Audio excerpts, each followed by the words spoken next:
The trees seemed to whisper as Leona walked through the woods.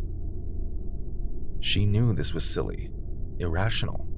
What was she doing listening to nonsensical gossip? She ought to turn around and march back home and pretend none of this had even happened. But if she did that, then Gideon would marry Isabel, and her life as she knew it would be over.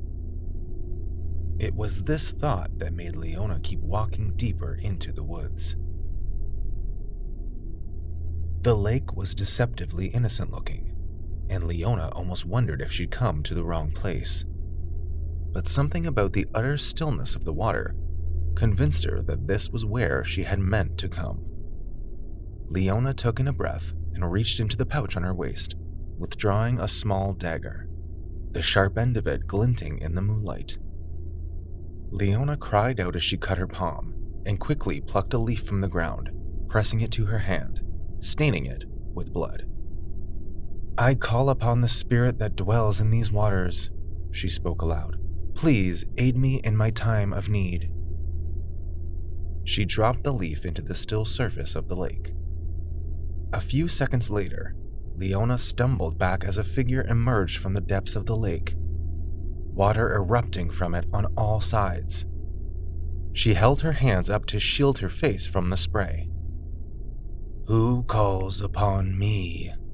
Leona opened her eyes to see an enormous figure erupting from the waters.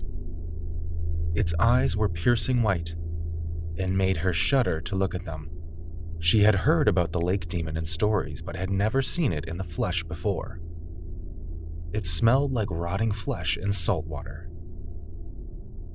"I heard that you grant people's requests for a price," she blurted out, too nervous to care about subtlety. "Can you help me?" "And what is it that you desire?" the demon asked, swishing its tail, as if amused. "My Gideon Margrave is to marry Isabel Carrington in 3 days. I can't let that happen. Gideon promised he would marry me. I know that I'm the one he really loves." "So, you wish for me to prevent that from happening?" the demon asked silkily. "Yes, I've brought silver," Leonora said, fumbling in her pouch and holding it out with a trembling hand. "I don't know if it's what you take, but I accept your request," the demon replied. "What? Just like that?" Leonora faltered, confused. This seemed almost too good to be true. "But what do you want in return, if not money?" "I will reap my own reward," the demon replied mysteriously. "You will have your precious Gideon, and live forever knowing what price was paid in order to have him." "What?" Leonora said, a sinking feeling in the pit of her stomach. But the demon didn't respond to her. It only threw back its head and sank back into the depths of the water from which it came, taking the scent of death with it. Leona lowered her arm, squeezing the little velvet pouch for comfort. What had she done? Isabel Carrington sang to herself as she brushed her dark, wavy hair, staring at herself in the mirror. Soon, she would be the wife of Gideon Margrave. Money would flow from his house to hers, and he would gain a title out of it. But more than that, she would be wedded to the most handsome, weddable man in their circle. Any girl would give their right arm to be with a man like Gideon, and Isabel knew they made a beautiful couple, with her so dark and him so fair. "My lady," a maid poked her head into the room, "your bath is ready." "I'm coming," she said, setting the brush down with a click. She followed the maid down the corridor, her gait as regal as a queen.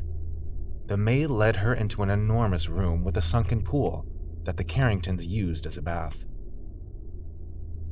The room was lit with several candles, and a rack of fluffy towels stood in one corner. The maid bowed her head and retreated, shutting the doors behind her.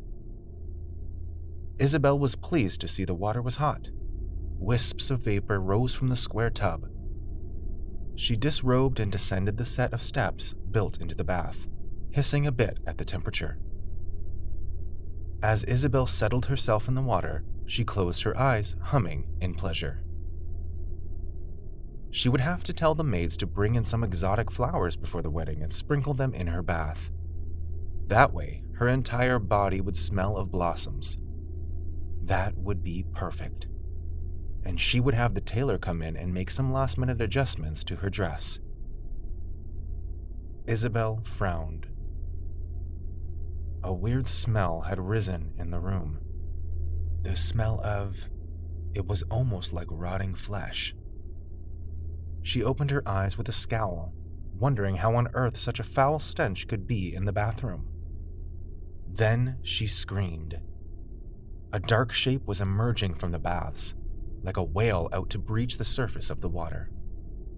Isabel backed away, clutching the edge of the tub, unable to tear her eyes away from the horrifying sight.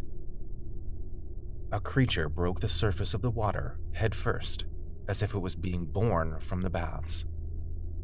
Isabel's panic grew as a figure appeared before her, standing on the rippling water and looking down at her with eyes that made it look like it was blind.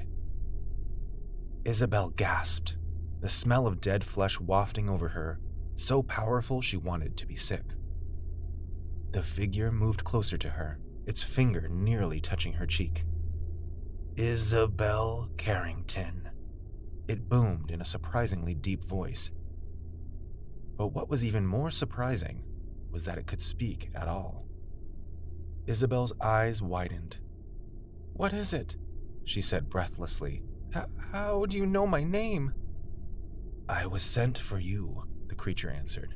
"This is my reward for doing her dirty work. I think you shall prove very entertaining for me, Miss Carrington."